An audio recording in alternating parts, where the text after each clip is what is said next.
નમસ્કાર. નવપ્રવાહ ગુજરાત ન્યૂઝમાં આપનું હાર્દિક સ્વાગત છે.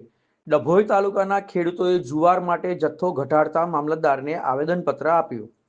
ડભોઈ તાલુકાના ખેડૂતો માટે જુવારના જથ્થાનો 1850 હેક્ટર દીઠ ભાવ નક્કી થયેલ હોય સરકારે પોતાની મનમાની કરી જુવાર માટે જથ્થો ઘટાડી 1000 કિલો કરતા ખેડૂતો નારાજ. છતાં ડભોઈ તાલુકાના ખેડૂતો મામલતદાર ઓફિસે આવી મામલતદારશ્રીને આવેદનપત્ર આપ્યું હતું.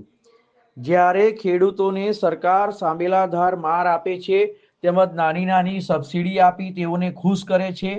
આવી સબસિડી ખેડૂતોને જરૂર નથી, પરંતુ તેઓ તેમના પાકનું યોગ્ય વળતર મળે તેવી ખેડૂતોની માંગ છે. અને જો તેમ કરવામાં નહીં આવે તો વડોદરા કલેક્ટરશ્રીને આવેદનપત્ર પાઠવી ગાંધી ચિંધ્યા માર્ગે આંદોલન કરવાની પણ ખેડૂતોએ તૈયારી બતાવી છે. જોતા રહો નવપ્રવાહ ગુજરાત ન્યૂઝ. જુવાર માટે જે એમએસપીમાં નોંધણી કરેલ હતી તે નોંધણીમાં 1850 કિલો હેક્ટર દીઠ લેવાનો જથ્થો લખાઈને આવતો હતો. તેના બદલે આપોઆપ સરકારની મનમરજી પ્રમાણે આ જથ્થો એક કાંકરિયા દીઠ 1000 કિલો કરી દીધેલો છે, જે દરેક ખેડૂતને નામંજૂર છે. તેના વતી અમે આજે મામલતદાર ઓફિસમાં આવેદનપત્ર આપવા માટે બધા ભેગા થઈને ડભોઈ આવેદનપત્ર આપ્યું છે. અને હવે આગળ અમે જે કરવાનું હશે તે કરવા માટે તૈયાર છે દરેક ખેડૂત.